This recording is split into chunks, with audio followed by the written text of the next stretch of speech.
All right, if you're a trader, you know exactly what I'm talking about. That feeling of just staring at a screen, a total mess of chaotic lines, just hoping for a clear signal to pop out. Well, today we're going to cut right through all that noise. Let's dive in and figure out how you can start trading cleaner and a whole lot smarter. So, does this look familiar? Yeah, I thought so. It's that tangled web of indicators, right? All of them screaming for your attention at once. And look, we've all been there. We've all thought, you know what? Just one more tool, that's going to be the key. But what happens? You just end up with a bunch of conflicting signals and, total analysis paralysis. It's a super common trap, but believe me, there is a much better way. Okay, let's just bust a huge trading myth right here, right now. More indicators do not equal more profits. It's just not true. In fact, a lot of the time it's the complete opposite. It just creates this fog of confusion, this false confidence, and that leads to really bad decisions. The real goal here isn't to get more information, it's to get better, clearer information. So if piling on more indicators isn't the answer, then what is? What's the secret? Well, it all comes down to one really powerful principle: confluence. Seriously, this one concept is going to be what transforms your chart from that chaotic mess we just saw into a clear, readable map, a map that points you to high probability opportunities. And the key word here, the one you really got to remember, is independent. Think about it like a court case, right? If one witness tells a story, that's interesting. But what if you have three separate, totally independent witnesses who don't even know each other, and they all come in and tell the exact same story? Now that is a powerful case. And that, my friends, is exactly what confluence is in trading. It's just different types of evidence all pointing to the same conclusion. Okay, let me show you how this actually works in practice. So, step one, you look at the chart and you see the market structure is pointing to a really strong historical support level. That's piece of evidence number one. Then, you look at your momentum indicator, something like the RSI, and it's signaling that the asset is oversold. So, it might be due for a bounce. That's piece number two. And then finally, a bullish candlestick pattern actually forms right at that level, confirming that buyers are stepping in. You see? Each piece of evidence is different, but when you put them all together, they build this incredibly powerful case for a trade. Okay, so this all sounds great, right? But how do we actually build this into a practical strategy? Well, it all starts with choosing the right tools for your toolkit. And remember, we're not trying to collect the most tools. The goal is to have just a few high-quality ones that each serve a very unique purpose. It is all about quality over quantity. Now this here is a classic mistake I see so many traders make. Look at the left side. That's a redundant toolkit. You've got RSI, stochastics, and CCI. They're all basically momentum oscillators. They're all telling you pretty much the same thing: how fast the price is moving. It's kind of like having three witnesses who all just heard the same rumor from the same person. It's not new information.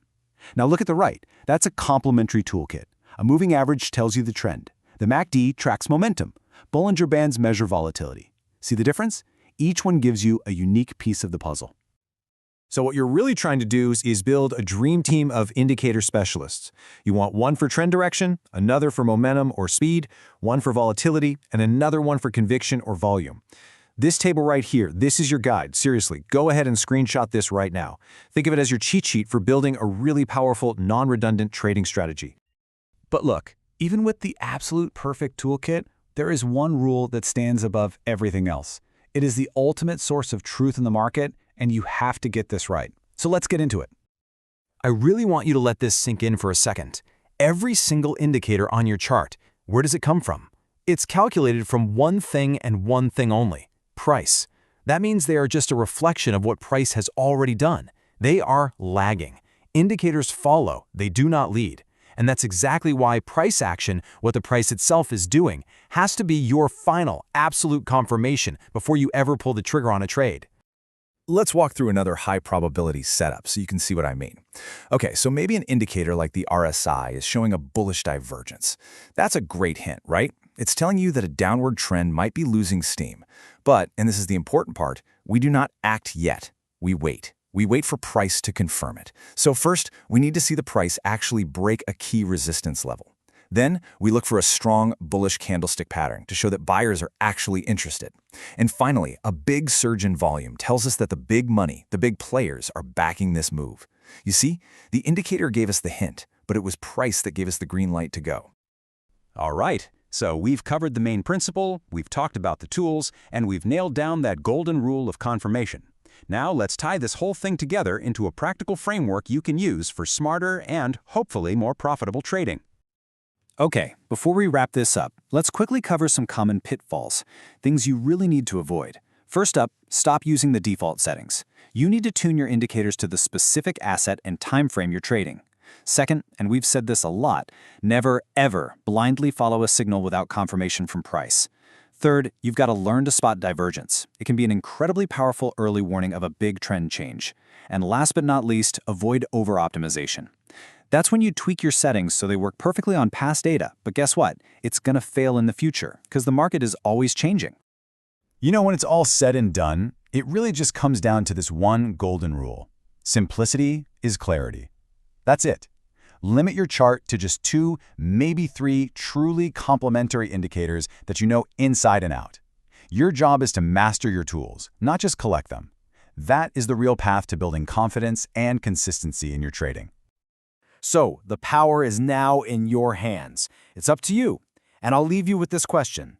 I want you to go look at your own charts right now. What is the very first step you're going to take to simplify your strategy and start trading with the true power of Confluence?